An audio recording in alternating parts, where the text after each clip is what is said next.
Welcome to the Football Fan Show podcast for this week. I'm joined by Callum Brown. What things are we talking about this week? Well, I'm glad you asked. We are talking about the bias of English football commentary towards foreign players diving, whereas English players, what was it, Callum? Look for the manoeuvre. Smart forward play. Smart forward play. Look at Harry Kane and his smart forward play. Look at Mo Salah diving, cheating.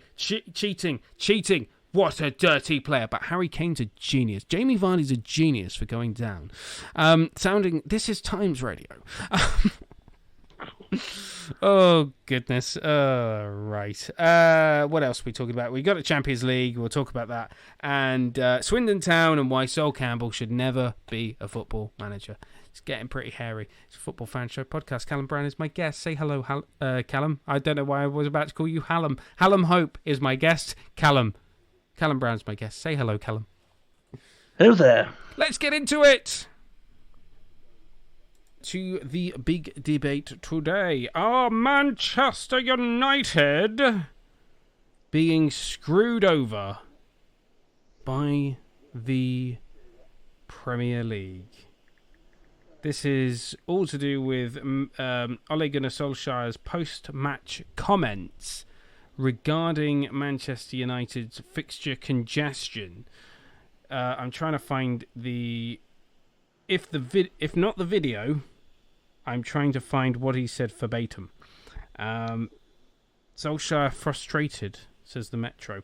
I think they've got a direct quote here, I hope, in this article. You look at the Metro. Yeah, the Metro. So this is what he was saying on MUTV.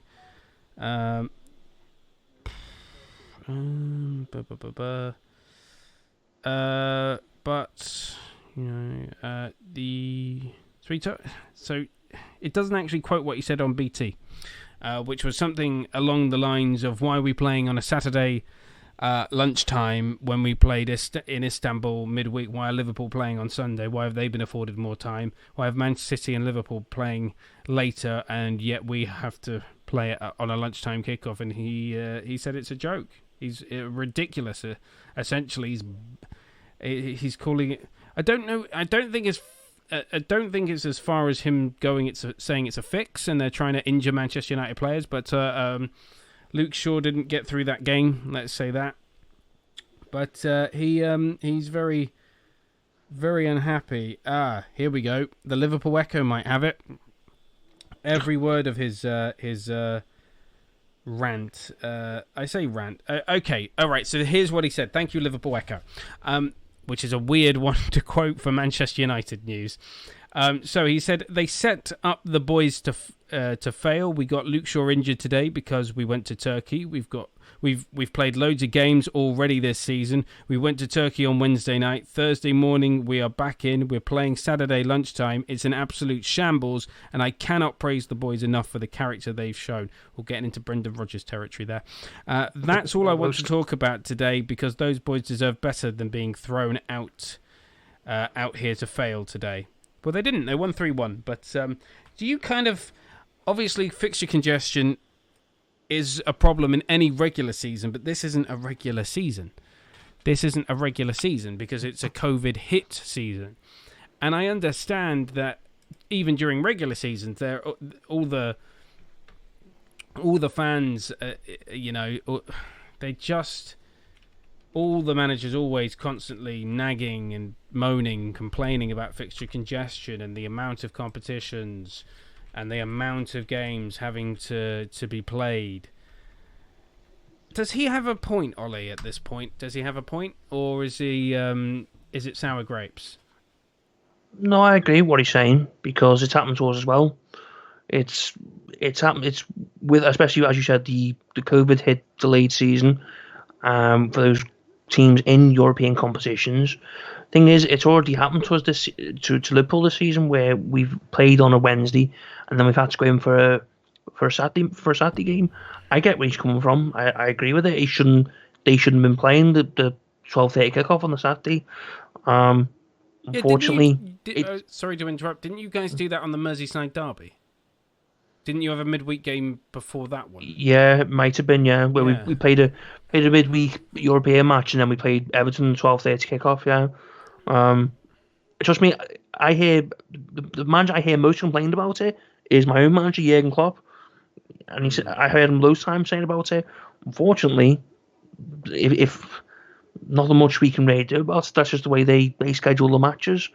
It shouldn't happen, but that's how once it happens. Once it happens, you're not going to change it by complaining about it once you've finished the match already. So it is. I mean, it's a tough. I get where he's come from. Yeah. What he added though to his statement? The authorities set us up to fail. How can I set us up after a Champions League game on a Wednesday night in Turkey and set us up for a 12:30 kickoff? You've got Liverpool and City. Yeah, fair play. They play against each other. They play on Tuesday. They play Sunday. Who is responsible? We've had enough of that. I've had enough. I get where he's coming from, but the fact of the matter is that I don't think anyone's deliberately set.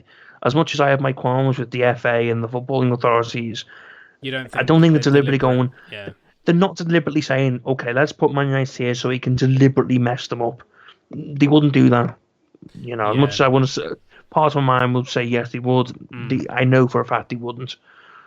It's just how it's happened this time around. It's not like it's every thing is every week this season since the season started later.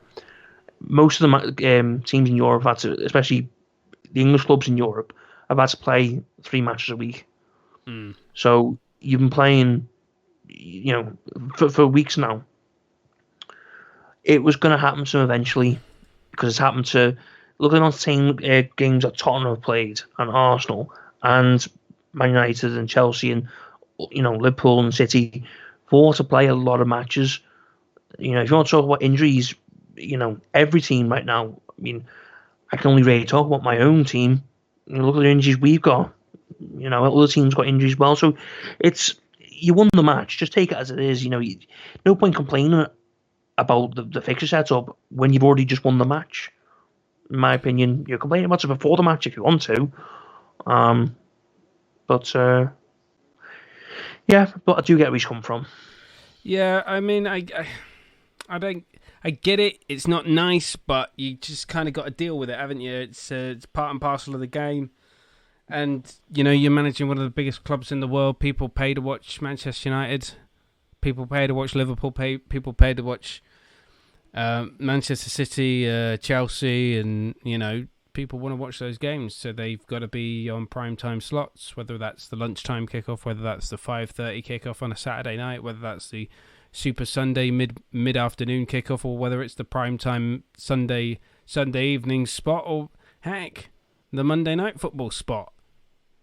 So I get it, but for me it's kind of sour grapes. Really, I think to me, he's just looking to sort of. He's trying to find something else to talk about other than him and his job. Yeah, I mean. That's all reports want to talk about, because they want a story, or is he under pressure, and he doesn't want to talk about that, so he'd rather talk about something else. So he'll talk about how well his team's done to win the match, and then go, "Oh, look how well they've done in these circumstances that they've been thrown into by the FA and the Premier League, who don't need the fixtures." So it's just he's added that in because he can, and he's looking for something to talk about. I don't see the point of it really, because it's not going to change anything. Yeah, it's a struggle, but I think he's a big boy. Time to put his big boy pants on, and as the guy in America said, and big boy panties. Just accept it. Really, you're managing one of the biggest clubs in the world. People want to pay to watch. Yeah, just get on with it. Yeah. But he's got a big enough squad. If he wants to, he can dip into the youth team. There's plenty of prospects there. Hey, use Donny van der Beek. So. Oh Jesus! Yeah. You play him for once. I know. Yeah. Actually, use a player that you bought. Last week's debate coming back up again. So no sympathy from the Swindon Town and the Arsenal. Arsenal? Oh, goodness. Swindon Town and the Liverpool fan. Jesus Christ, Danny, get your brain on. Ah, goodness. Apologies to Callum for offending him there. Of course, he's got more class than... Now I'm offending my other stream partners who are Arsenal fans. Oh, goodness. Goodness. Let's move on to our next topic of conversation, and it's a weird one, this one, so I won't spend too long on it. It's all about conspiracy theory, not the QAnon conspiracy theories. I think it's football's equivalent of that. Jose Mourinho has come out this week and said he doesn't want Gareth Bale playing for Wales because the new temporary and caretaker assistant manager for Wales is the Arsenal assistant manager.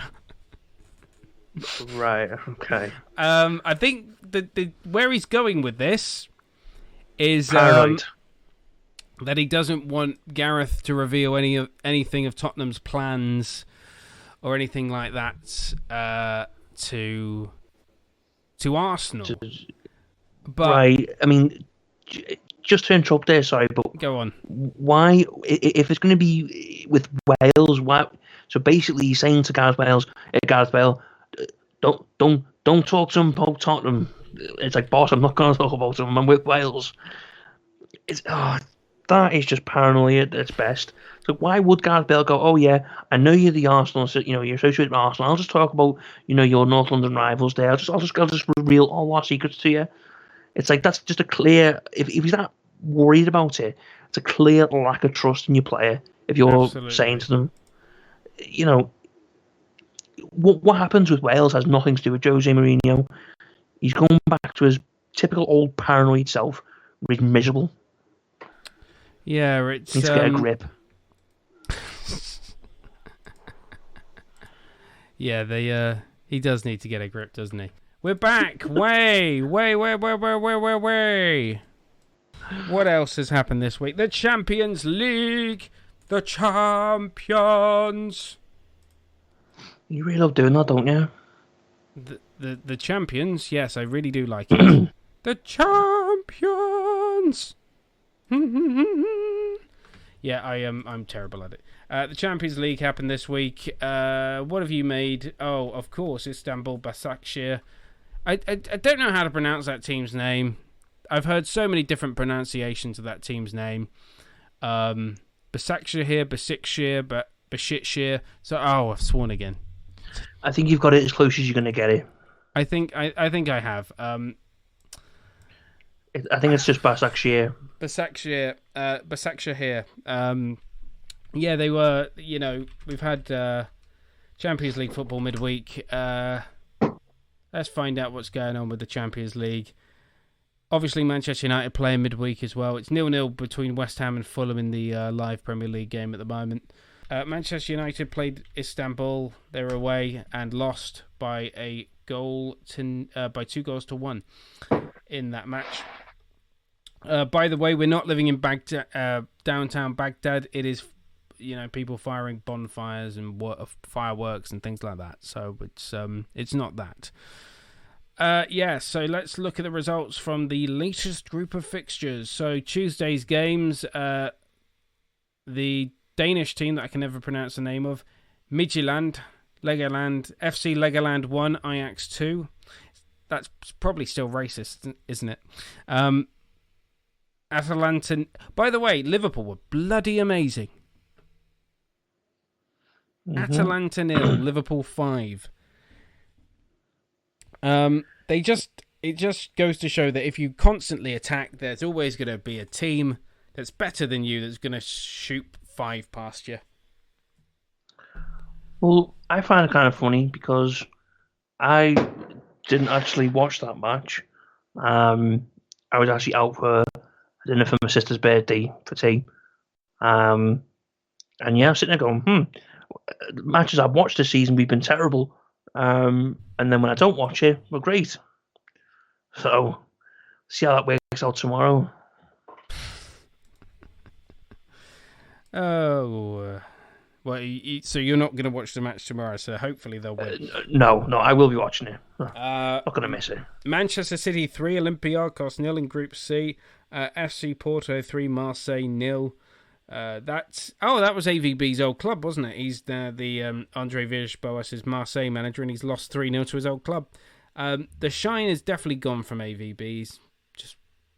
Yeah. I think it's funny. Did you hear his quote that he said after the match? Oh, I didn't even hear it. He said something like, "You have to be." He swore on it. You have to be SHIT. Something. I can't remember exactly. You have to look it up. He said you have to be SHIT, but in this country competition or something. And yeah, he basically just took the piss out of his own team. Yeah, pretty much. Yeah, I mean, Marseille aren't the best team in the world. This game I watched and I was very disappointed by the end result. Real Madrid 3, Inter Milan 2. Yeah. Stay of execution. To be honest, I kind of find it kind of funny at the moment because the actual group where they're in is kind of like flipped on its head, where you'd think it would have been at the start of the competition. Because you're Gladbach at the top, Shakhtar second, Real third, and Inter fourth. Yeah. They're just Real and Inter are just pretty crap this season. One of them's going to go into the Europa League, and it could be either of them, and it'd be funny because they're both terrible. Yeah, please let it be Real. Please That'd be funny. Let it be Real. More because I hate, I despise Zinedine Zidane. Not because I don't like Zidane. I'm sure he's a lovely bloke, and I thought he was an amazing player, but he's a terrible manager. Because you look at look at the Real Madrid fan sites talking about Gareth Bale now. That's what actual good man management can do for a player. Can actually make them play well. Take some notes. To be honest, it wasn't the fact that Gareth Bale was playing and he wasn't doing very well. He just wasn't being put on. The fact of the matter is, he wasn't playing, and then you'd see him on the bench and he'd be falling asleep. And it's like, well, it's kind of like it's half Gareth Bale's fault, half Zidane's fault. And it's like if Zidane actually let him play in the first place, then maybe he could actually do something like he's doing now. I mean, when he played, he helped them win Champions League titles. Oh, hang on, your voice went very quiet then. Couldn't hear you. If you actually look at the switch around of it, Zidane's probably looking, his team could be losing, whatever. He turns to look at his bench and Gareth Bale's got his feet up asleep with his phone on. I mean, once again, as I say, play the lad, give him a chance. He won Champions League titles for you, and you've disrespected him. So no wonder he's not going to play for you, because he's got no respect for Zinedine Zidane, and I wouldn't in that situation. I wouldn't have any respect for him either, because he's not a very good manager. Borussia Mönchengladbach, they won 6-0 in Kiev against Shakhtar Donetsk. Big win for them, Borussia. FC Salzburg 2, Bayern Munich 6. That is a bit of a local derby, that one, because it's, just pop across the Bavarian border into Austria, and then you've got Salzburg. So that is a bit of a local derby. To be fair, that was a lot closer of a match than it actually looked like, because up to the last 10 minutes, it was 2-2. Yeah, they scored all 3 of their goals in the last couple of minutes. 4 in the last 12 minutes, I think. Absolutely, yeah, it was 4, yeah. It was absolutely a mental end to that match.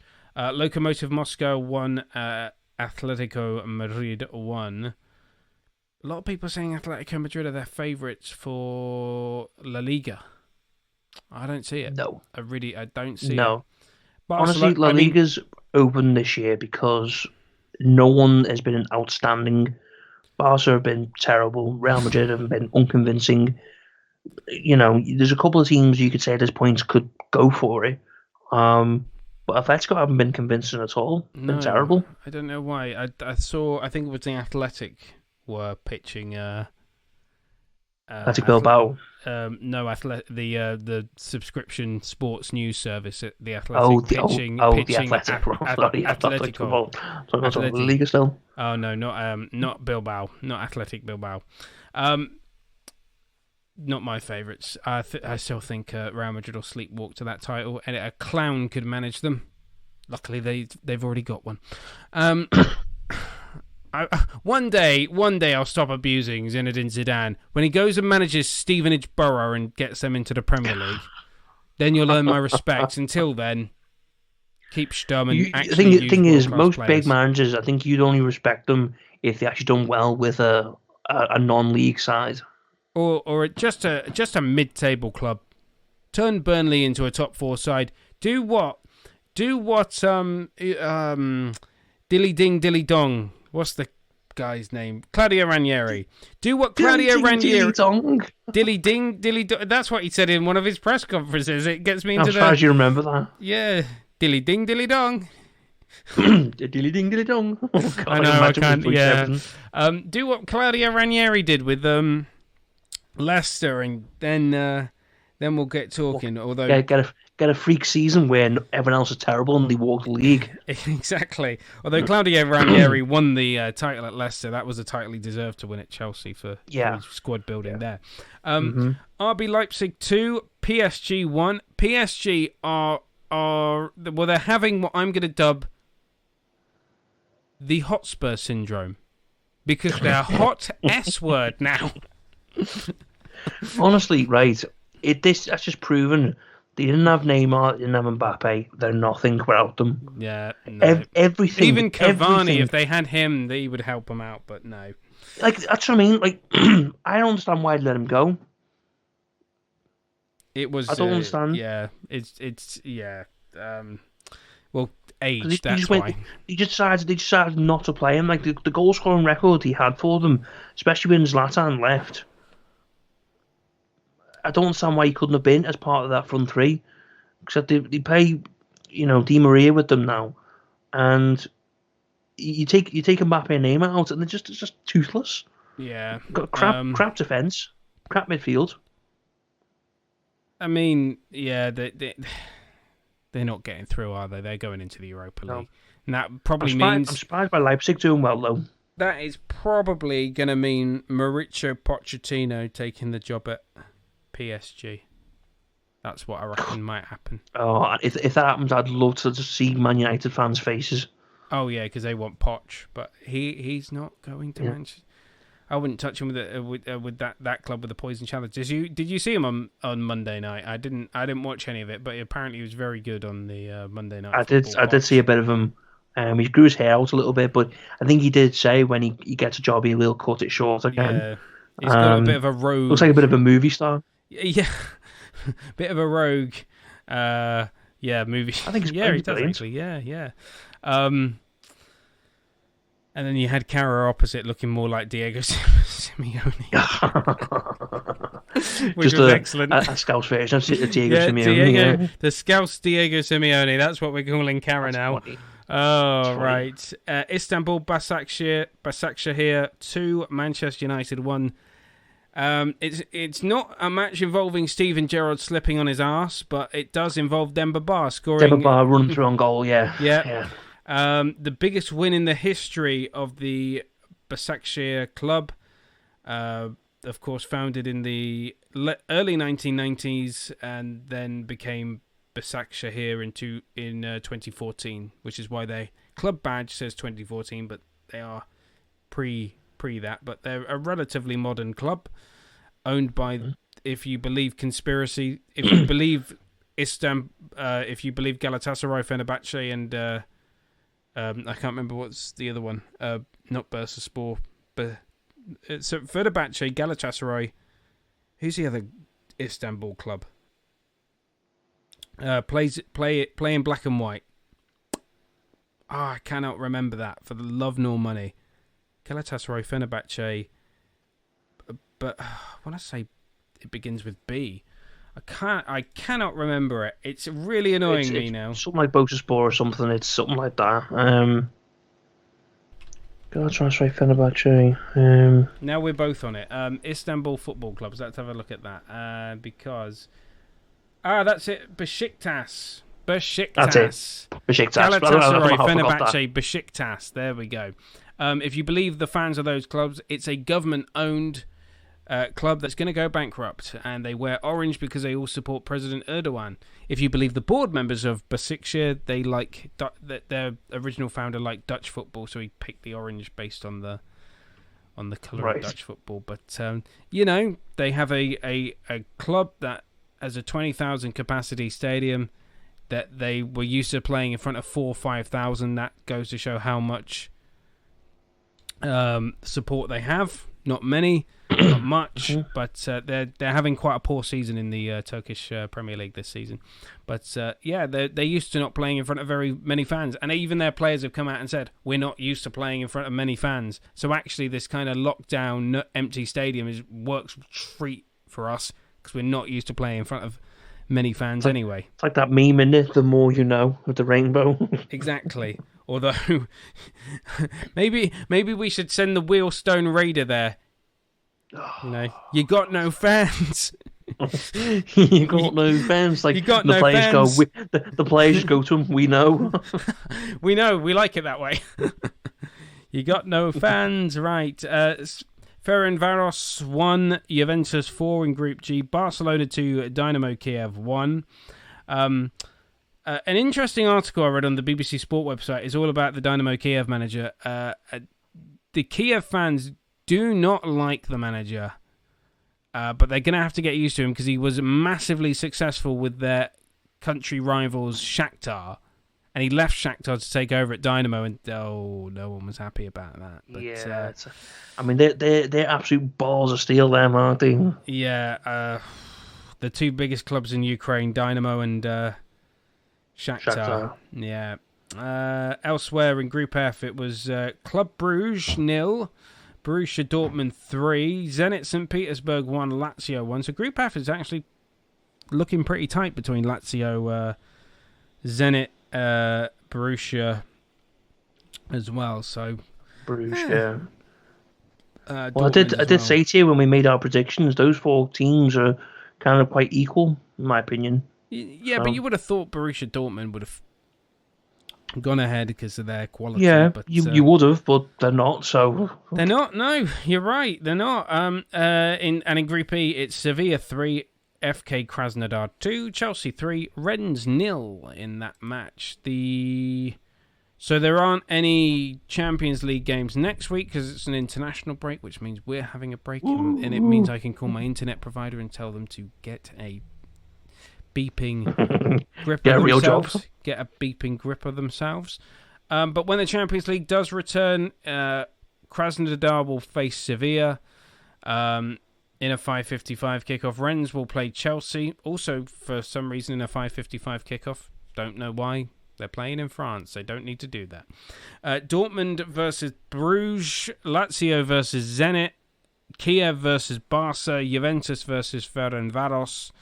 Manchester United are going to lose again to Istanbul Başakşehir. At home. Yes, because guess what? Much like Istanbul, Manchester United at the moment, their stadium definitely has no fans. Hey! PSG face RB Leipzig. If Leipzig go there and win, that's PSG out. Pretty much, yeah. Yeah. Jeez. Imagine Mbappe lifting the Europa League trophy. This is the competition we all wanted to win. It means a lot to win the Europa League. Hey, wait till elite European competition. Hey, wait till we have the third tier, the Europa Conference from 2021 onwards, and then every kind of manager coming out says we all wanted to win the Europa Conference as the one trophy we wanted to win. No, it wasn't, you silly silly goose. Conference. I know. Oh, brilliant. I know. I hope they get like a real out there sponsor, like Vanarama or something like that. Oh, please. Blue Square just go back to the old classic days of the Vanarama. Yeah, go back to the Alliance Premier League, the Alliance Conference League. Oh, God. Oh, go back to the old days of the Vanarama Conference. Well, it's still called that, the Vanarama National League, but you know what? I hope they get I hope it's called like the Gazprom Conference League or something like that. That sounds terrible. That sounds like a terrible name for a football league competition. It sounds terrible, therefore it's perfect. Yeah, exactly. For a third tier competition, you've always got to find a terrible sponsor for that, or the just a name that'll sound terrible, like the not even Fly Emirates, just a cheap Ethiopian Airways Europa Conference. Ethiopian Airways Conference League. That'll do. They're a terrible airline. 25th of November, it's Atletico Madrid, Lokomotiv Moscow, 8 p.m. Then the Austrians have to cross the border into Bavaria as Bayern Munich take on FC Red Bull Salzburg, RB Salzburg. Borussia Mönchengladbach are at home to Shakhtar Donetsk. Inter Milan are at home to Real Madrid. Come on, Inter! All you have to do is win 1-0. Olympiacos are going to get spanked at home by Manchester City, most likely. Marseille are probably going to get spanked at home by FC Porto. Ajax and FC Midtjylland play, and Liverpool are at home to Atalanta. 5-0 again, or will it be a simple 1-0 job this time? Oh, I'm not saying a 1-0. No, just destroy them. Destroy them. Just go on. Kill them, kill the families, all the rest of it. Jesus Christ, man. just demolition. I'm hoping anyway. Then again, job. I'll get to it and I'll be that worried I'll take a bloody 1-0.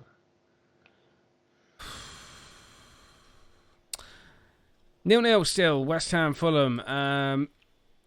At least our stream's stable again, which is wonderful news. Wonderful news indeed. That was the Champions League that we've been talking about. Don't forget you can listen to our podcast, which is available on Spotify, Apple Music, as well as now Amazon as well. Amazon Music. You can even get your Alexa to play it. I don't know what you have to say to get your Alexa to play it. I've got an Alexa. Maybe I should ask her to, or it, to play it. Of course, not gender identifying a machine. It can be whatever it wants to be, like a robot, for instance. Before we get into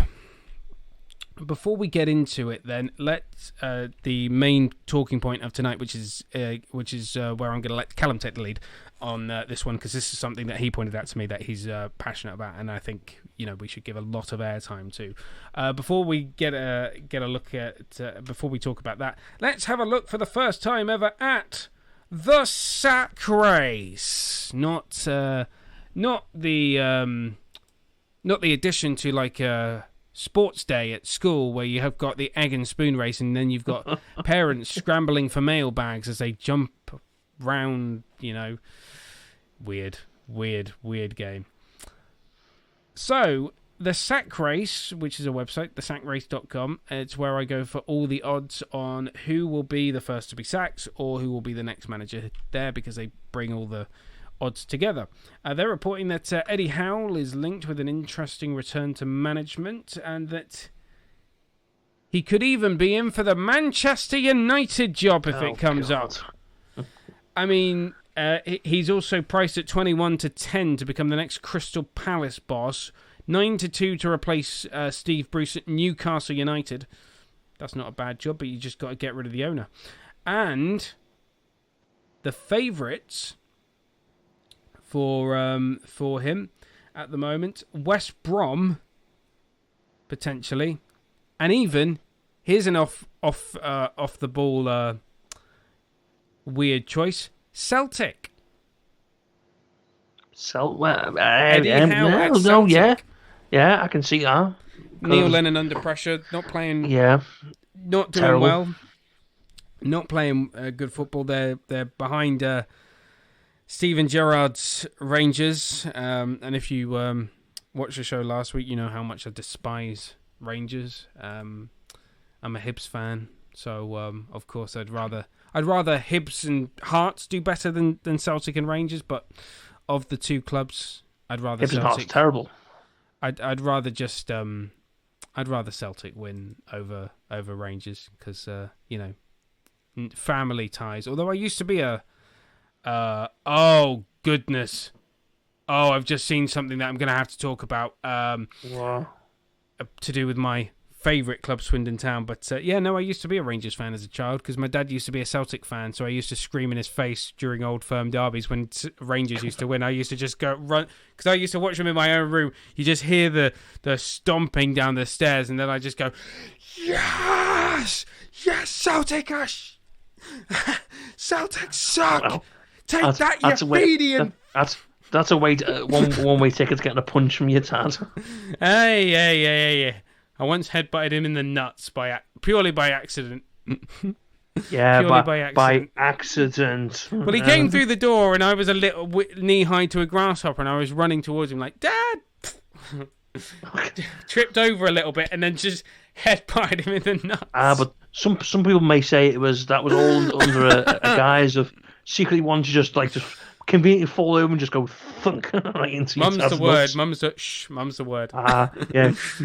To be fair, I didn't have a great poker face because I was kind of half worried that my dad was curled up on the floor grabbing his crying. Yeah. And then half of me was really finding it funny, laughing. Yeah. Yeah, I was kind of laughing, but kind of going, sorry, Dad.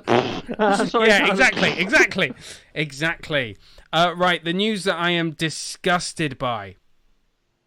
Absolutely disgusted by. Sol Campbell, has since been made 4-1 odds on. Sorry, the second favourite in this race to become the next Swindon Town manager. I despise Sol Campbell. I despise him on so many levels, none of which are to do with football. They're all to do with his political affiliations. He is an absolute idiot. I despise Sol Campbell. Despise him. I'm not an Arsenal fan. I'm not a Tottenham fan. I despise him because he's a Tory. I despise him. I despise Sol Campbell. I will not watch a Swindon Town match as long as he's the manager. I despise him. You want a good black manager? Go get Paul Ince. Give Paul Ince a call. Very good manager.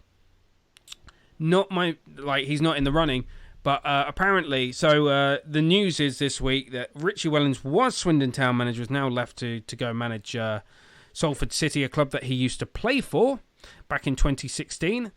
He's now the manager of. He played for Giggsy and all that lot. I don't know why Giggsy is the first name to come to mind. We're not mentioning his. We're not mentioning the league. The week he's had, the legal ramifications of that. But he played for the class of '92, Neville, Scholes, and all that lot. Yeah. When he was at Salford, obviously he was a Manchester United Academy graduate as well, and his son currently plays for Manchester United's Academy as well. But he's now the Salford City manager. Apparently, he said to the Swindon Advertiser on the exit. On his exit, saying that he left the club due to a lack of ambition. The chairman has come out and said that he's surprised by that and surprised by his exit. Let me tell you, no Swindon Town fan is surprised. This is a owner that is cheap, cheerful, wants to spend the least amount of money he can and make the biggest profit. And that's fine. That's fine. That's not what I'm angry about. It is a lack of ambition, though. You can make money in football. Try and keep hold of your best players. Try and invest in youth. Try and keep your manager at the very least. But apparently a lack of ambition. Noel Hunt, who is a current player, the current caretaker manager as well, 2-1 on to get it. I'm not opposed to it. It's the cheap and cheerful option that I'd expect from the Swindon Town owner. Sol Campbell, according to BetVictor, is now 6-1, the second favourite, which, as I've just said, a passionate rant against Sol Campbell. He is an idiot. He is an idiot. I despise Sol Campbell on many levels. Many levels. I just despise him because he's a Tory. He's everything I despise in football. You come from a working class background and then you lead people to the... no, you don't lead people. You don't lead lambs to slaughter like that. No, you don't. You should stand up for your community, not try and sell it out to to the bloody Tories. That's why I despise Sol Campbell. He ran for the Conservative mayor of London. He tried to be that and oppose Sadiq Khan. I'm not talking about whether Sadiq Khan's a good mayor. I don't care. I don't live in London. I just despise Sol Campbell for his political views. And heck, he might be the greatest football manager ever. I still don't want him as Swindon Town manager. Don't want him at all. Steve Cottrell, 6-1. Another, as far as I'm concerned, cheap and cheerful option. Former Birmingham boss, Bristol boss. He's linked with it. Paul Tisdale, I think you mentioned that off air, Callum. Paul Tisdale, 8-1. Former Exeter City manager's fantastic job he did there. My personal favourite, the one I want, and I tweeted Swindon Town this because I want this manager, Danny Cowley. I want Danny Cowley at 12-1. The Cowley brothers are fantastic. Look at what they did for Lincoln City.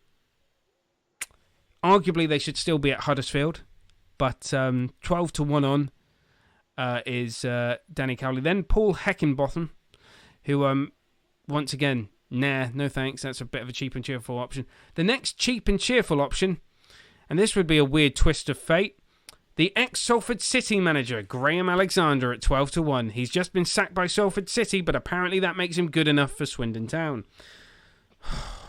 Jesus. And then my next choice that I would want, if you can't get Danny Cowley, this guy is 16-1. I think he's a fabulous manager, fabulous coach. It's the ex-Wigan Athletic manager, Paul Cook. Now, yes, Wigan Athletic were relegated last season for the Championship, but that is not down to Paul Cook. That is down to the ownership structure there that put the club into administration, and then they got docked points. Paul Cook's side would have stayed up had it not been for that. Paul Cook is a fabulous manager, and I think he would do a fantastic job for Swindon Town. Danny Cowley is my personal preference, but if Sol Campbell is appointed as Swindon Town manager, I will not go to a Swindon Town match until he's fired, because I don't like Sol Campbell. It's weird to despise someone for their political point of view, but it's a working class sport. You don't bring that kind of nonsense into the game. If you ignored his political affiliations, if you just looked at the football side of things, I don't think he's a good manager anyway. Would be that bad? No, I don't think he's a good manager anyway, because he's struggled at every club he's been at. He's struggled at Mansfield. If I look at his managerial history, he's managed 2 clubs, and I don't think he's a good manager. I think he's a bad manager anyway. He's managed Macclesfield Town for a season, and he managed Southend United for a season. So leaving the politics out of it, at Macclesfield Town, who are now out of business, although Sol Campbell, I will say, has nothing to do with that.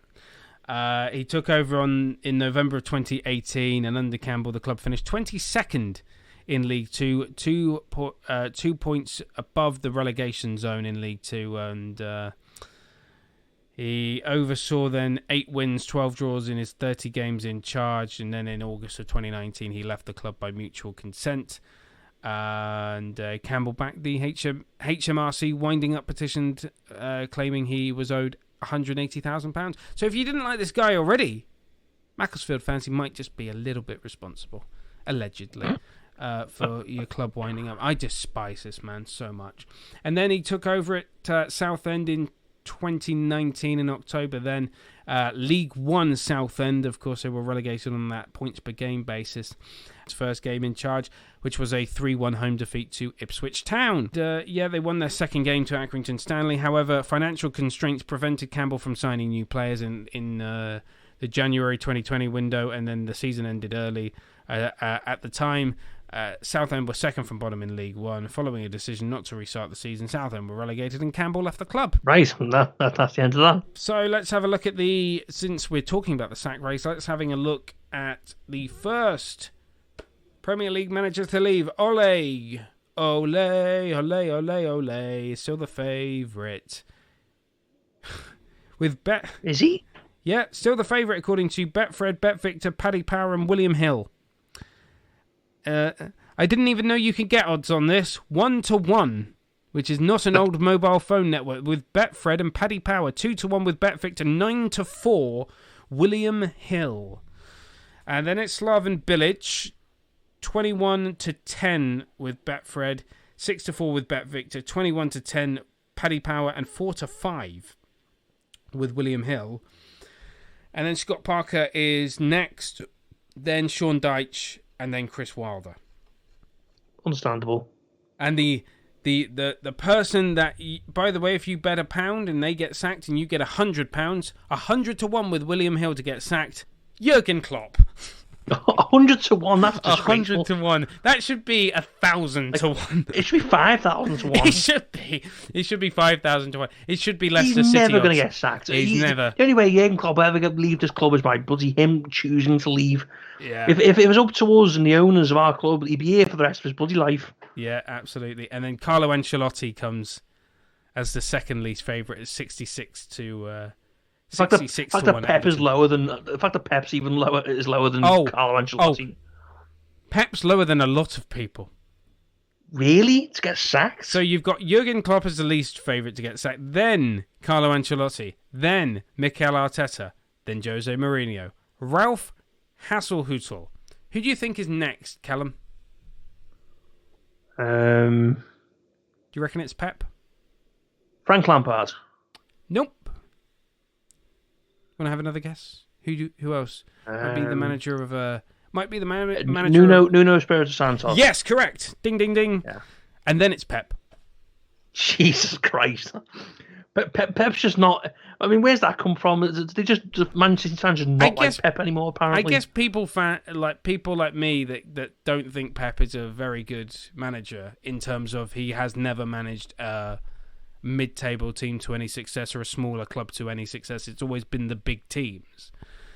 And I think the thing with Pep and Zidane and managers like that is that they've always had the finances to be able to fix their issues. They've never had to actually. I mean, there's probably been times when they've coached players to be better, but they've always, when they've had a major issue, just thrown money at it, like throwing a plaster on an axe wound kind of thing. Just throw more money at it. I get where you're coming from with that. It's like if they found a leaky pipe in their stadium, they just go, "Well, here's £20. Why don't you clog it up with that?" Yeah, it's just shame they can't clog up their leaky defence. Hey. Oh, goodness. When will my absolute... I guess I'm the worst kind of football fan. I know weird. Like, I always say that football fans are the worst people because we are just the worst people to try and please. We cannot be pleased. It's so difficult to please football fans, and it's just... We're the most expectant, demanding people of them all. Which is why I normally text in phone-in shows and say, yeah, give the manager a little bit more time. Give him a bit more time or something like that. Goodness. Oh, you know who I would have back? And you know what? So I talked about not liking Sol Campbell for his political affiliation. Here's where I'm a hypocrite. Because I should have despised Paolo Di Canio for his political affiliation because he's an alleged fascist. Paolo Di Canio? Yeah. But I absolutely love Di Canio based on his personality. But I should have despised him based on... Well, to be fair, when he was first appointed, I actually thought, oh, that's us relegated to the conference. Because we were in League 2 at the time. I did not think Paolo Di Canio was going to be any good. I thought he was absolutely going to be terrible. Although he did spend a lot of money. He spent a lot of money for a League 2, League 1 club. Left us in a bit of financial peril. Thanks, Paolo. And once we couldn't afford his players, he just went, oh, you know, I leave, I go to Sunderland. That's a racist accent, but anyway, he just goes to Sunderland. Very racist. Yes, he just. Well, to be fair, I used to sit in on his press conferences because I was at a hospital radio, and I just used to go. I've developed a Paolo. My Italian accent is Paolo Di Canio. Well, with the players, they work hard. The player. The player, that's the way. That's the way to get into it because all he used to say is my player work hard. My players, they work hard on the pitch. Why do you criticize us? My players are. I think. Oh goodness, I know. No, I'm not doing that one. That's not one I'm touching with a barge pole anyway. Anytime soon. Right. Shall we get into the main chat for tonight, or would you like a 5-minute break, or shall we just plow straight on? Up to you. Let's go then. This is where I'm going to shut up, like Callum Brown. Take the wheel. There's the wheel.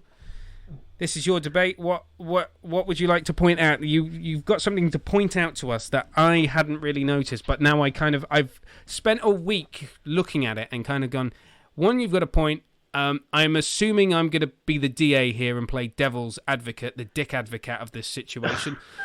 So I'm going to let you go for it. It's not really like sort of a main sort of big issue that I've want to see, because obviously my voice isn't going to go anywhere. But it's just how I notice how there's just sort of there's a bias against non-English players, or maybe there's a favoritism towards English players by English pundits, in sense that the example I'm talking about, and it can refer to a number of players, is when I see Mohamed Salah getting tackled against West Ham.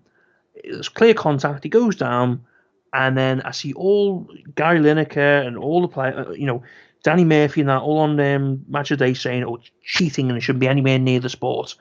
But then when I see Harry Kane, get tackled, right, doesn't even try and go for the ball. He looks at Adam Lallana against Brighton, looks at the ball, and then deliberately goes down. And apparently, according to them, it's clever forward play. Like he's bought a foul. It's not a proper foul. But then he call, it's clever forward play. I don't get this. I'm not going to say, it's just outright racism. The hate non-English players, but I think it's a bias towards English players that they can't do no wrong. It's the exact same with Jamie Vardy, with Raheem Sterling, with Jack Grealish, and all kinds like that. But when non-English players get tackled and they go down, they're straight away, the pundits and the commentators, they're all quick to say, he's thrown himself, he's gone down easy. But then when Harry Kane does it and he buys a foul, it's always clever forward play, well done Harry Kane, the forward's entitled to do that.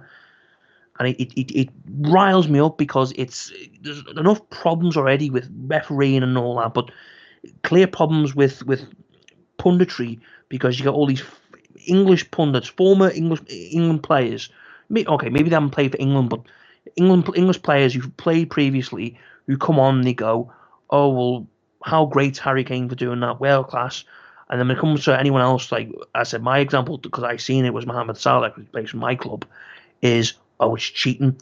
I seen some reporter put a thing on. I seen it on Twitter, and who's that Man United legend that died recently for them? I don't remember his name, but he put a quote on Twitter, and he said, "Oh yeah, Mo Salah's thing is a disgrace to the game that this fella loved." And it's like, the fact that you're that weird in the head, you have to dredge up a dead man's, a football player's legacy that they've just passed away in order to discredit a player playing now. Yeah. And it's like, why are you bringing a dead player's legacy into it? It's clear that you have a bias against non-English players, and it riles me up. And the fact that every week you see it happening by these pundits on BT Sport and BBC and Sky, it's wrong, and it's disgraceful, because we've got all this, can't discredit English, the English players. They're our sweethearts. The fact that the Lords players like Harry Maguire and stuff like that, and they're just not good players, and they can do no wrong according to them. That's just my opinion. It's from what I see, because I watch I watch a lot of football, and I see this bias heavily favoured towards them. And it's wrong, in my opinion. Nobby Stiles was a player you were. I assume you were Nobby Stiles, but yeah. This guy put a thing on saying, Nobby Stiles, the game that Nobby Stiles loved is Mo Salah's dive. Apparently, dive, even though it was actually a tackle because there was contact. This guy said, the dive was a disgrace to Nobby Stiles' legacy, and it's like, have you got nothing better to do than dredge up a dead man's name to discredit a player playing now? It's like there's no need for you to do that. If you've got something wrong with it, then great. But actually, if they're gonna, if they have an opinion about Mo Salah diving, then actually have a look, have an opinion properly, be fair, and have an opinion on Harry Kane buying a foul from the referee. He makes no attempt to go for the ball.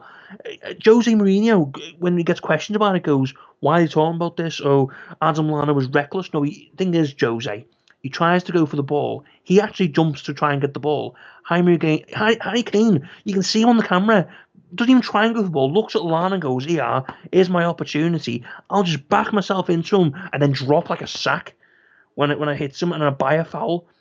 It's absolutely disgusting. And the fact that the Lord Harry Kane, Matt, you're right, he's a good player, Harry Kane.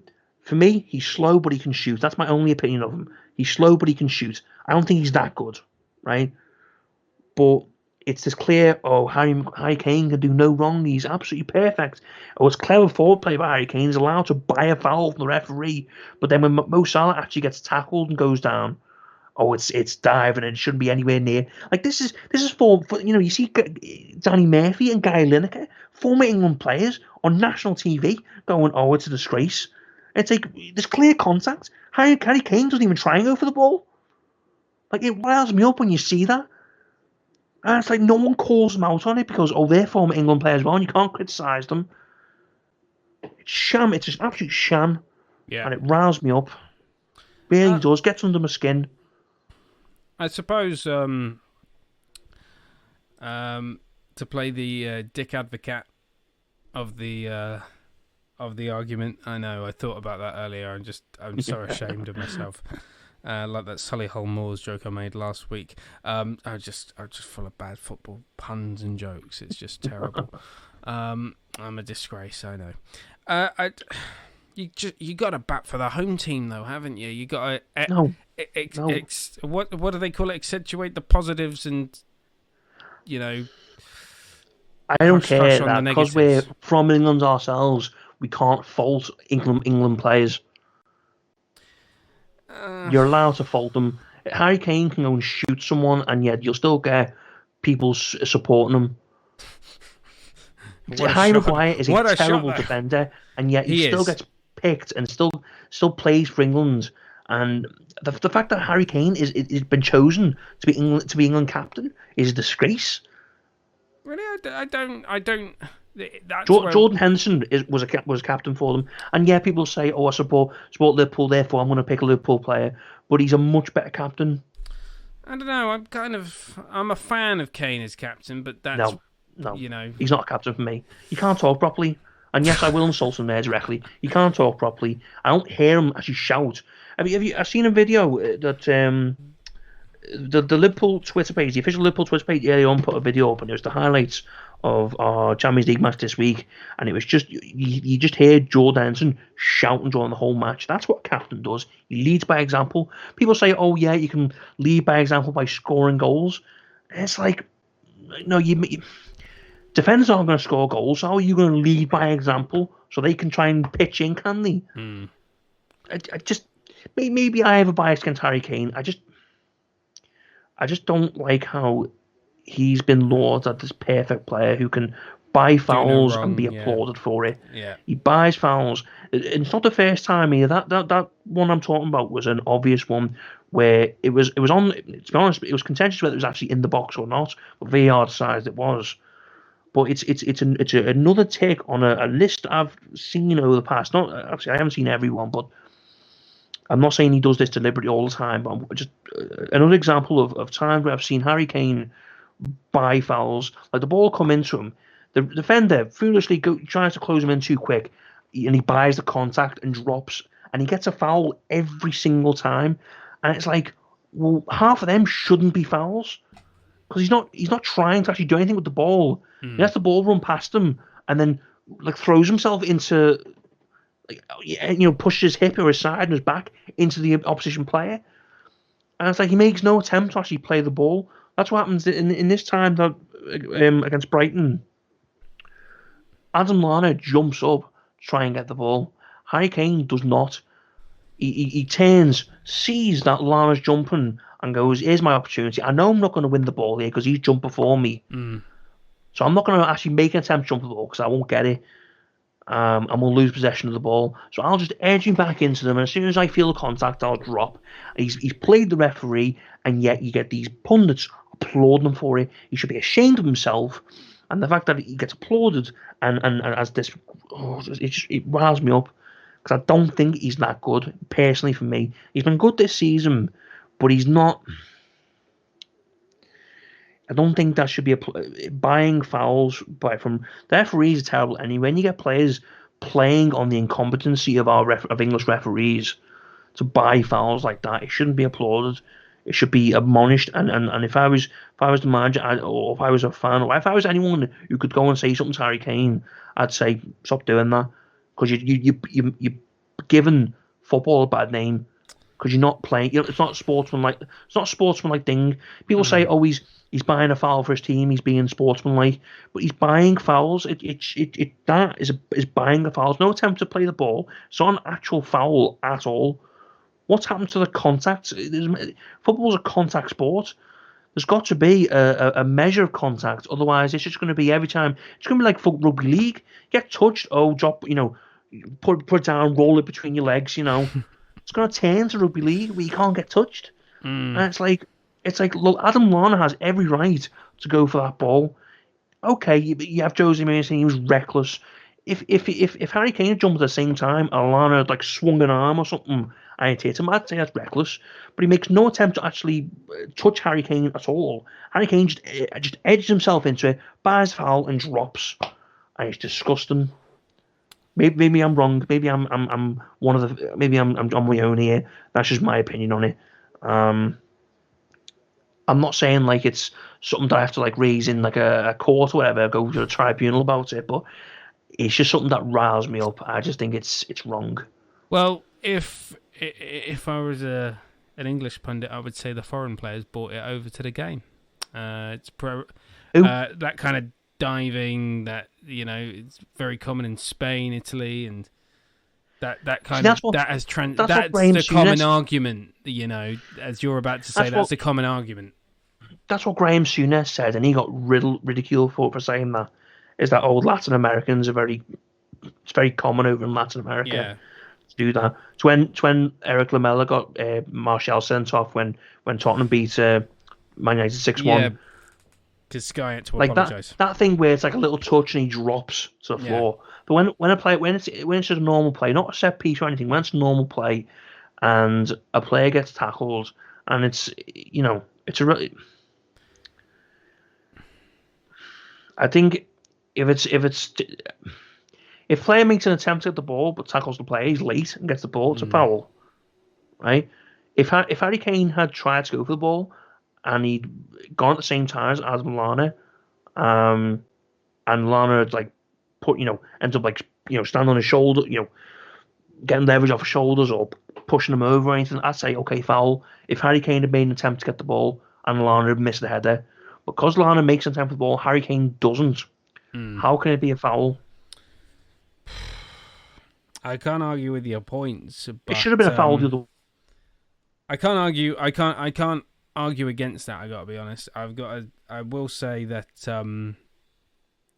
obviously there is an innate bias towards English players because you're watching English football. So of course we're going to be biased towards English players. We think English players are the best, but.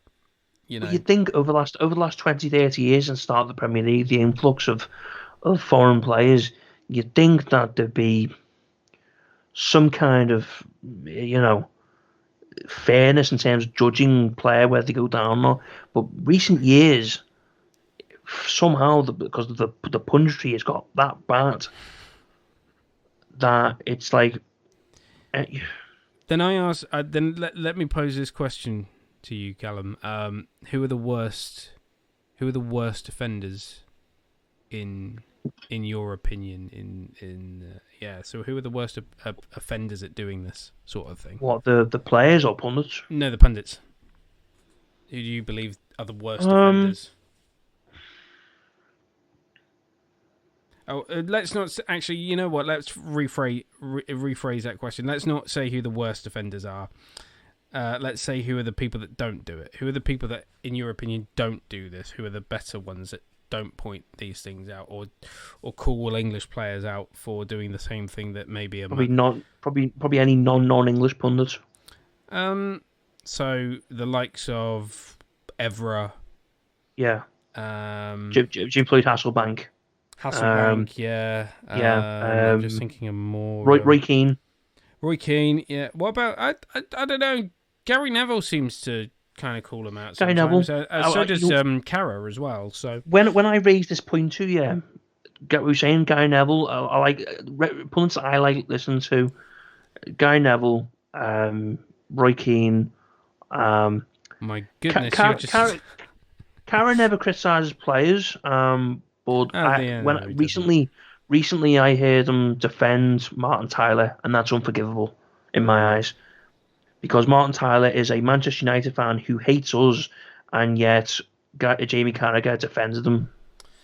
I mean, they're colleagues, of course he will. But I'm shocked that you said Gary Neville and Roy Keane. For goodness sakes, come on. No, I mean, of course I hate them as players, but as pundits, they know what they're talking about. They don't.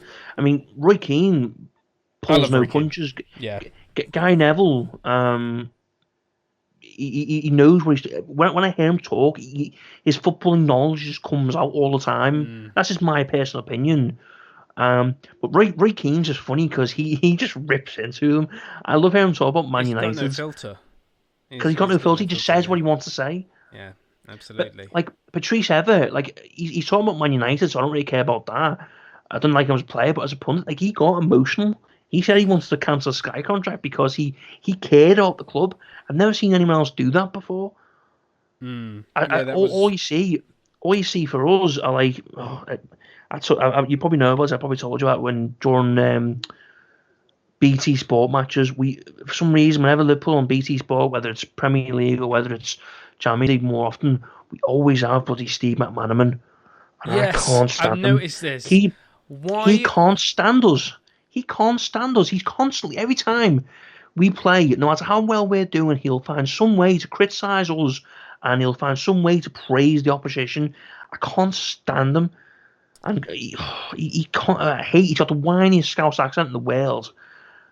And the fact that people hear him, and I don't think he's a very good commentator at all. I mean, I gotta be honest, I tend to not listen to the pundits on BT Sport. I don't find them very good. Yeah, no, it's terrible. It's terrible. Yeah, it's either him or Martin Keown, and it's like bad either way. I'm surprised that you would say that about Steve McManaman, considering he played 272 games for Liverpool. But but the thing is, that's what I mean. I'm surprised because he you think for a former Liverpool player, he'd actually have some kind of respect for us. But I mean, he must have loved it when he left to go to Real Madrid. Or maybe he can't stand us. Maybe his mind is in his head. He's just got to say, "Well, I can't be biased towards Liverpool, so I've got to double down." He hates us. Double down. He's gone the complete opposite way and gone. I'll just be positively negative towards Liverpool all the time. Which, to be fair, you don't see from like Carra, even though he left. No, Liverpool. Carra's good at he's good at showing his errors. He's neutral. Yeah, Carra. He's very good at pointing out like his own team's faults and errors and where. It's why I prefer Sky Sports over BT. It's like with Martin Tyler. Every time he commentates most of our Sky matches when we're on Sky, and whenever we play well or score, you just hear the complete lack of like the pundits for me, commentators for me are meant to be neutral. But whenever one team does a good play or scores a goal, they're meant to show a bit of enthusiasm. Because it's rouse the fans up who are watching. But whenever we play and when we do well, you just hear a complete lack of enthusiasm. My mind goes back to the famous when Anthony Martial from Man United came on and drilled past a couple of our players and scored. And you almost like, it don't sound rude, but he sounded like he jacked himself off and just came at that point. When he went, oh, you heard him like joyful. Whenever we play, he's like, oh, Liverpool, complete lack of it. Like he can't stand us.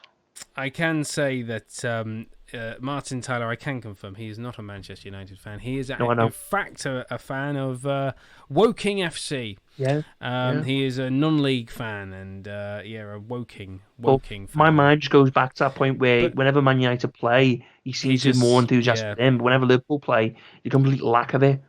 And he loves it when other teams score against us.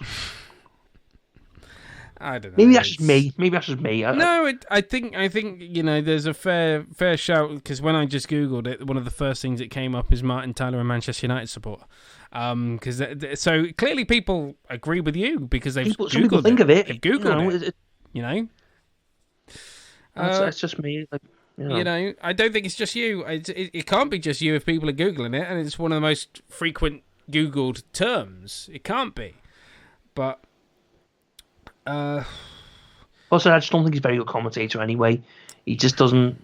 He get so many times where he gets a lot of facts wrong, he names things wrong, and he just not very good at what he does in general. I don't think. I mean, I don't mind Martin Tyler. I don't really listen to the commentary that much. It's not, that they're not what I'm there for. Me, I don't care too much. Yeah, it's not a Five Live situation. Yeah, the best commentator for me, and you don't hear him that much anymore, really, is Peter Drury. Yes, because didn't he Brilliant. used to do. He was on ESPN's commentary back yeah, when they that's had right. Premier He League does mostly rights ESPN now. I think he just works for ESPN in America now. He doesn't do BT Sport. I think I did. He done a couple. I think he done one Liverpool match recently. And when I was watching it, I was like, yes. Because he's actually really good. Like when you remember, you've heard a couple of them, haven't you? When Roma beat Barcelona in the Champions League, he got nominated for like a commentary, like an award for it. When Manolas scored and he knocked them out. It was 3-0 to Roma, knocked them out on away goals. And it was like it was chaos, but his commentary was like just perfect for it. He said, Greek god in Rome and stuff like that. Like it just enthusiasm. It was infectious. Yeah. Because I'm watching that and I was a neutral, but I remember really getting jazzed up by his commentary. You. Yeah. Yeah, it engaged the audience. And I think if a commentator can do that, that's half the job done. Yeah. Well, you're the storyteller in that situation, really. That's what I mean. They're telling the story of the game. Yeah, you're the storyteller. When I hear Martin Tyler doing it, it sounds like he's sitting in an old people's home, just talking to his chum about the horse racing or something, or golf. That kind of dreary commentating. But with some like Peter Drury, my favourite, you hear the passion for the sport in general. Not saying he's biased, but you hear the passion for the sport.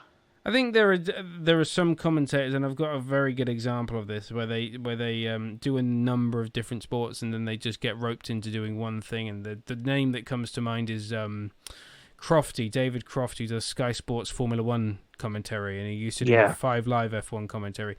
But he is not particularly, you wouldn't say, an F1 fan, and most F1 fans don't consider him the best commentator on that sport. But he is a massive darts fan, and any time I hear him commentating on darts, I can hear he just loves that sport. That's what I loved about Sid Waddell. That's why he's one of my favourite commentators of all time, because maybe like Peter Drury with the football, he'd come up with like the wackiest lines, but he'd engage you. You'd be watching. You want to listen to him. Yeah, you've got that kind of voice you want to listen to. Yeah. And there's plenty of videos where you can watch the late great Sid Waddell commentate on darts, and he is absolutely fantastic on the microphone. He's a proper wordsmith, although to be honest, I think he's Cambridge University educated. Yeah. You should be good at language skills. And going back to you. Yeah, sorry, go on. I was just going to say, for me, it's like I don't watch it that much. I still watch a little bit, but when a couple of years ago, I used to religiously always watch Match of the Day all the time when I was younger. And I'd always listen out for my favourite commentators doing the matches. And who was it? But like whenever, you'd always listen out for your favourite. Mm. Maybe that was just me, but what was his name? Was it Simon Brotherton? Was it? Yeah, Simon Brotherton still works for He the always, BBC. Yeah, yeah, he always does. I think the FA Cup matches on yeah. BBC One. He's normally on Um, Football Focus. yeah, and he was. I remember whenever he'd do a match a day match, Mm. I'd always listen to him. And it's just that's mean. It's just a certain voices you listen to, and it engages you. Yeah. Where some like Martin Taff me just put me to sleep. They just put you, yeah. I don't know, Adley. I mean, as I say, they are the storytellers of the match, but I never really listen to the commentary. I'd rather, I just watch the action and let the football do the talking. But, to get back to the original point, I agree that there is an innate bias towards English players, but this is English football, so you're going to get that, unfortunately. It would be nice to not make racial comments or just say, oh, they have to be that dirty because they're from that part of the world, like Graham Souness did with Lamella, which forced an apology out of Sky Sports before the end of the broadcast. But it's just something we're going to have to obviously educate people on and change over. I don't want to say it's a xenophobic thing, because it's not really. Well, it kind of is xenophobic because it is foreigner bashing and saying that they're not Basically as good is. they're not really saying that they're as good as English players. But I also think, yeah, go on. I was going to say with so many pundits saying that all the time, referees see these comments from pundits, so they think, well, they go into the match and they think, okay, well, this foreign player and this foreign player has a habit of going down easy, whatever. And they do that. They deliberately not give fouls, make sure they're not, giving fouls for nothing. So when there's a legitimate foul and that player goes down, they're very quick just to go nothing because you think, well, I best not show anything because the pundit said that player has a habit of going down. That's why Mo Salah, like most times he's tackled and doesn't. This just what I see, because obviously that's my player. I see that more than other players. But most times he gets fouled thing is, one of the habits we have doing is we pass it into him and he always backs up against the defender. He's not a big guy, but he's strong. And you see him hold him off, and he'll try and spin. And he gets grappled so much from behind. And you think, that's a foul. They've made no attempt to get the ball. But because pundits have made that many comments about Salah being easy to go down or diving, even when there's been legitimate contact, they're not being given it. Yeah, because referees hear those comments and think, well, why should I believe this player? But then when like Harry Kane or Jamie Vardy, they'll be smart about it and get the body in the they'll run, they'll get the body in the way, and then they'll buy the contact. It won't be legitimate. The opposition player will go for the ball, but then referees, because I'm not saying there's a hidden, they're getting told by their boss to not, give if a certain player goes down, if a certain English player goes down, or if a certain English player does a dirty challenge, not given a yellow card or whatever. But it's when you see pundits, similar when English player gets a foul given for them, and it's a similar kind of tackle for when non-English, a non-English player gets it, regardless of whether they get given the foul or not. Well, more often than not, the non-English player won't get the foul, and the English player will. But regardless of which, you always see, the analysis at half-time or post-match analysis, and you see the pundits going, when it's an English player, they go, oh, smart forward play. They're entitled to go down, because defender, they're given, the defender's not giving the referee much of a choice. They're too close to it. You're giving the player the forward an opportunity to go down and get a foul. When it's Mo Salah or it's any other, non-English player, for it, it's always looking for it, easy to go down, diving, cheating, shouldn't be anywhere near the game. And it's like, well, that same situation just happened before in this match with Harry Kane or whatever English player, and you're going, they're entitled to go down. Why aren't the same standards held to all players, not just England players. You know, it's.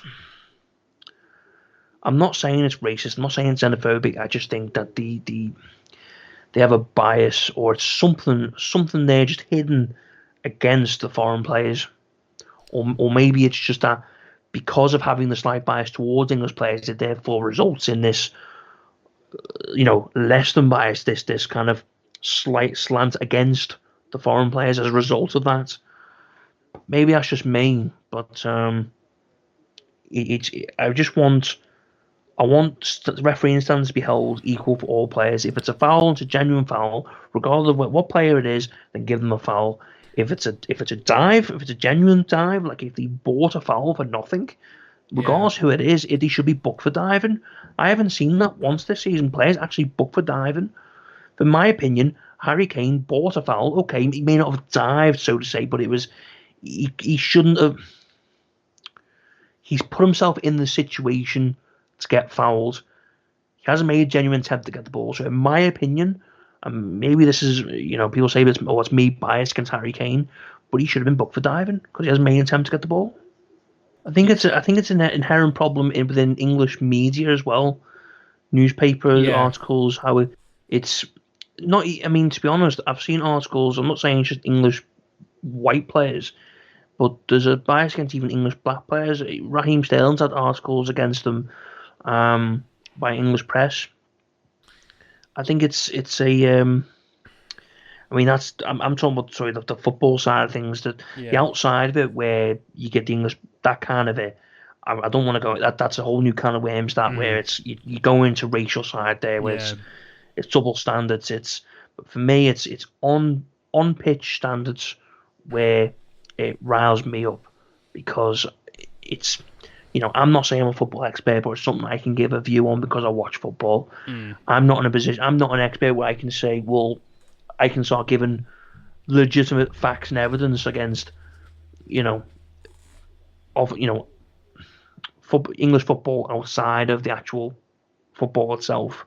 Yeah. Um, but just as someone who's watched football and as a fan of football, just stuff that I've picked up on, where, as I said, it's regardless of what colour, English players in general, there's Just get an easier ride.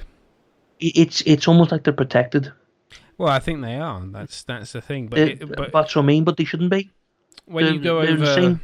when you go over to Spain or an English player, because Spanish players are protected. it rarely happens, but when a British player does go abroad, you do see them get a bit of stick. The spotlight's more on them, yeah, because they Yeah. don't.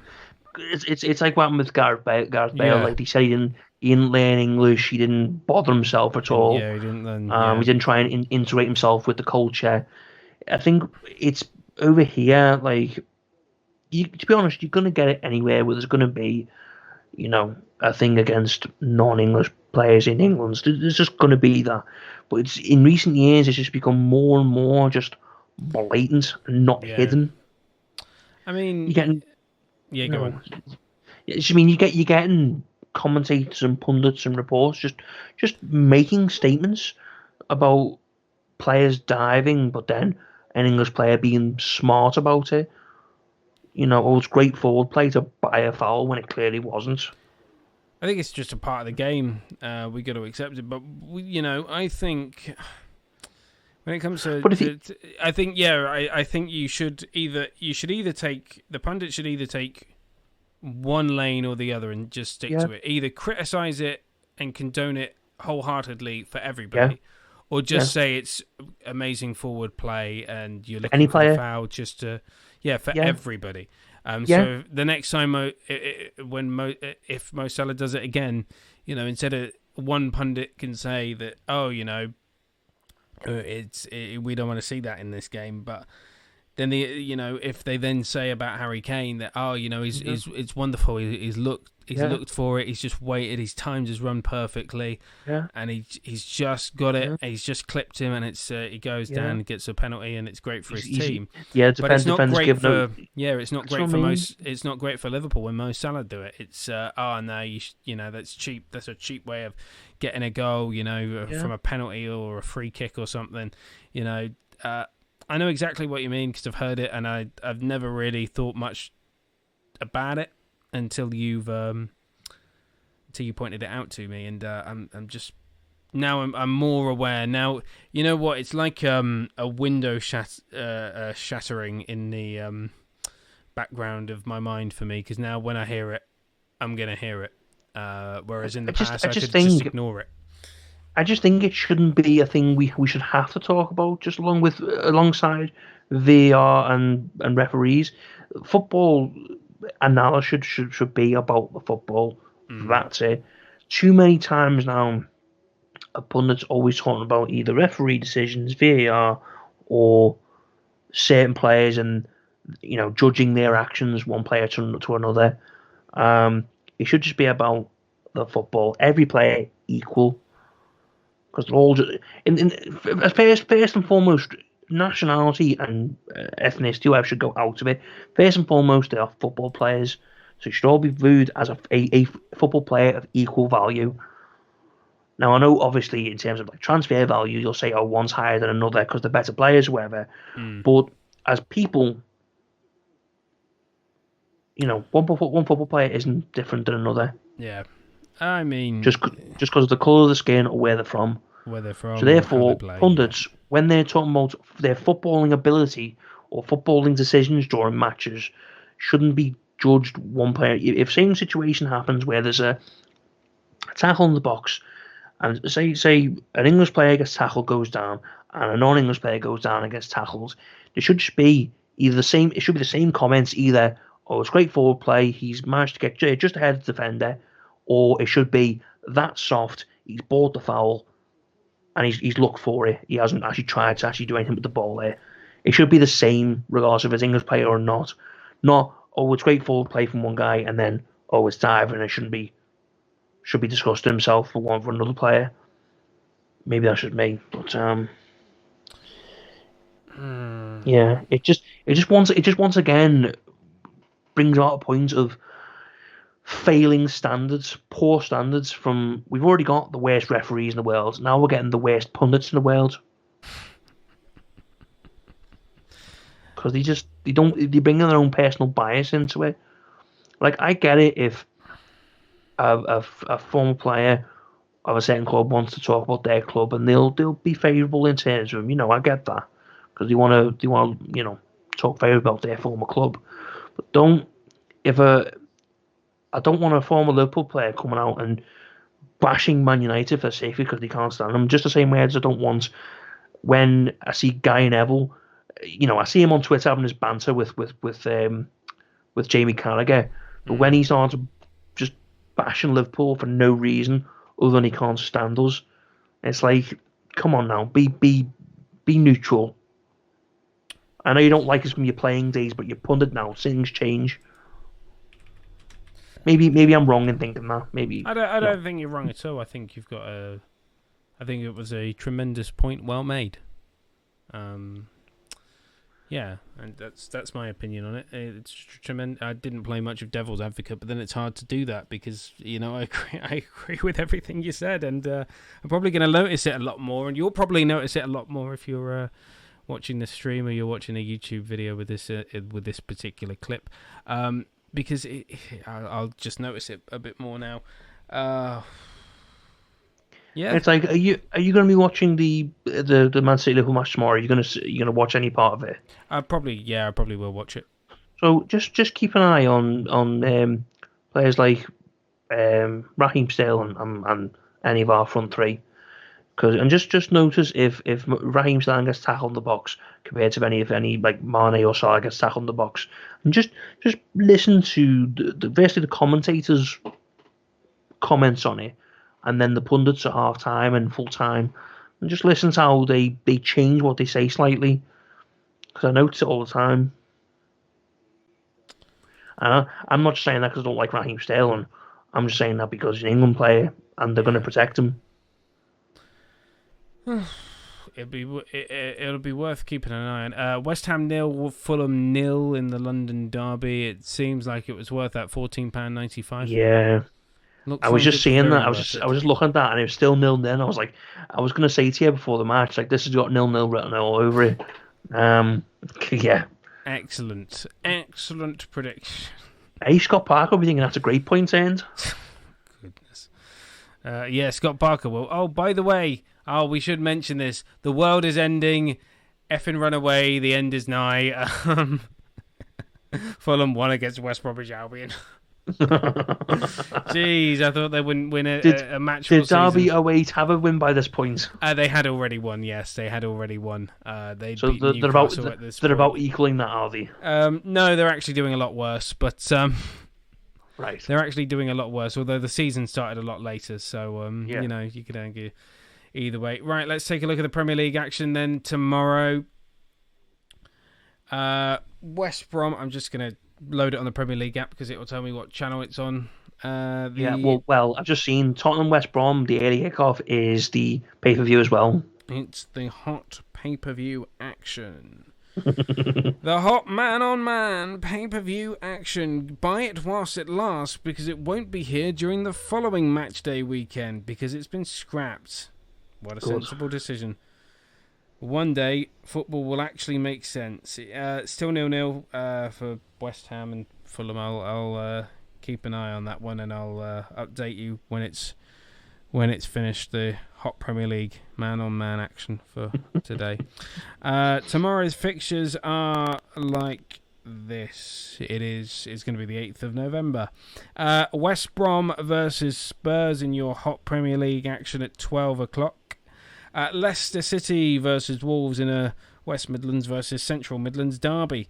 That's 2 o'clock. That's Sky Sports Premier League and main event. Manchester City versus Liverpool at 4:30. That's the big game on Sunday. Sky Sports main event and Premier League.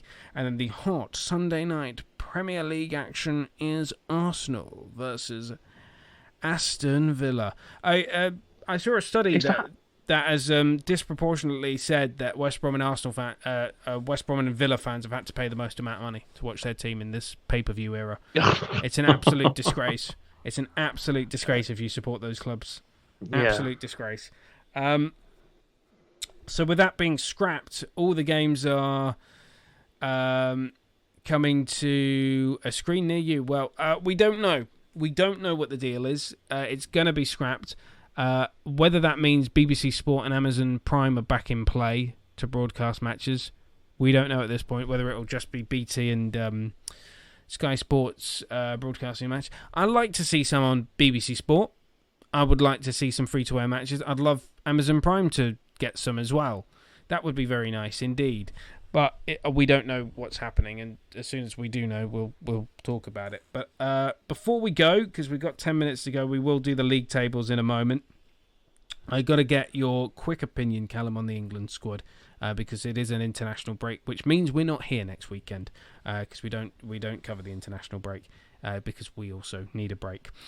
So the England squad's been confirmed for the friendly against the Republic of Ireland, which was meant to be a friendly against New Zealand.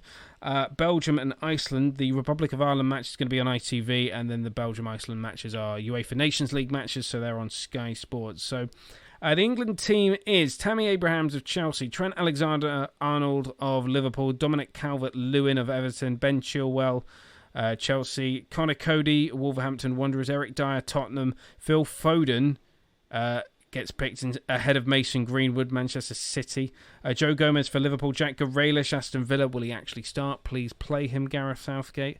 I don't know what it is. He just maybe doesn't like Aston Villa for him leaving to Middlesbrough. I don't know why, but he doesn't. He just doesn't. He will always play. Grealish. He will always play Mason Mount over Jack Grealish. I don't get it. Jack Grealish is a wonderful player. Wonderful player. And that's not what I was saying when they were in the Championship. I was calling him a selfish... Yeah. We'll go now. Yeah. Scott Parker won't be saying that's a good point now. because West Ham scored. Yeah, so a full match they actually I don't know what to say now, but Oh goodness, I love that. Thanks. That is the best interruption I've ever had on this show. That is, that's everything. Oh, that's wonderful. That is wonderful. Who scored? it hasn't shown me yet. All right, let's. Go on. I'll wait to confirm. I'll wait for my Oh, here we go. I'll wait for it to confirm it, and it has been scored by Sukek. 91st minute. Oh, Souček, yeah, Souček with the 91st minute goal. Oh my goodness, you sit there, you wait for. Fulham are the opposite of the saying about buses. You wait for one win to come and then two come along. No, that's not happening here. Nah. You wait for one defeat and 50 come at once. Fulham back to where they belong, losing matches. I do feel sorry for Scott Parker. But then again, if you play like you don't want to defend, then that's your own fault. But then again, the owners should get some money out and spend some cash. But that's what they want to do. Right, back to the England team then. Jack Grealish, of Aston Villa, and then we have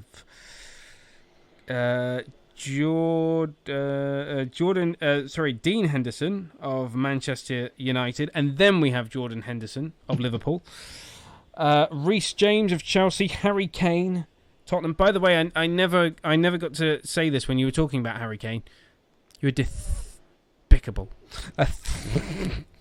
Yes, you're despicable. It's not that bad. It's like it's when you just hear him talking when he talks. It's like yes, we played. It's like Groot, isn't it? Yeah, I mean, I'm not taking. I used to have a lisp, so I don't. Although to be fair, mine was put on. Yeah, it's not a lisp like that. It's not like a despicable. Yes. It's It's the back of his. It's like he's rolling. It's like when he talks, he's rolling his tongue back. Back. Yes. He's got his tongue flat at the back. Yeah. So he literally like that. But that's how he talks. I'm not going to take the piss out of him for that. Oh, sorry, said the B word. Apologies. I'm swearing. Weird. Yeah, I mean, but Twitch. Twitch. Shrug. Twitch. I took the mature content warning off Twitch to get more viewers. Anyway, where were we? So Jordan Henderson, Liverpool, Reece James of Chelsea, Harry Kane, Tottenham, Michael Keane, Everton, Harry Maguire, the Manchester United Crapton, #Manchester United Crapton, Ainsley Maitland-Niles of Arsenal, Tyrone Mings of Aston Villa. Ooh, 2 Villa players. Mason Mount, Chelsea, which means Grealish is not getting picked. Jordan Pickford, Everton. Goodness. Yeah. Let's not mention that. Nick Pope, Burnley.